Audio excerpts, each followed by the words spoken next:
मोमो पूरे जंगल का सबसे नटखट बंदर था।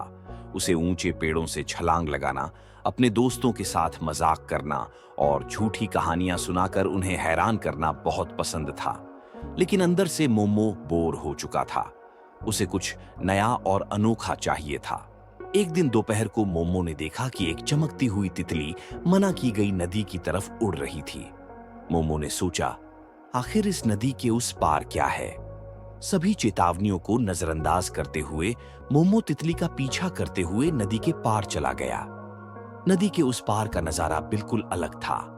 पेड़ फुसफुसाते थे, फूल गाते थे और पत्थर हीरे की तरह चमक रहे थे। मोमो को यह सब जादुई लगा। उसने एक सुनहरा सेब तोड़ने की कोशिश की। तभी पेड़ ने अचानक बोल दिया, सिर्फ सच्चे लोग ही मुझसे फल तोड़ सकते हैं।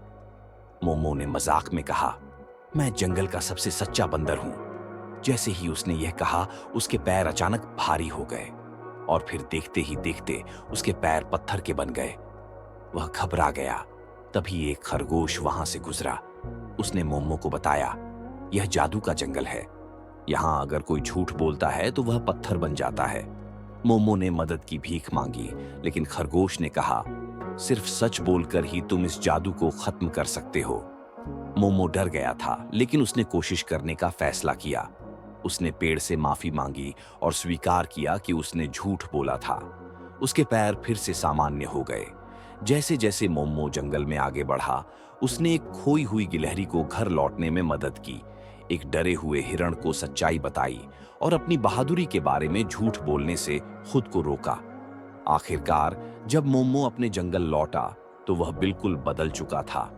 उसने समझ लिया कि सच्चाई सिर्फ परेशानी से बचने का तरीका नहीं है, बल्कि भरोसा और सम्मान कमाने का जरिया भी है। उसके दोस्त भी उसकी इस बदलाव की तारीफ करने लगे।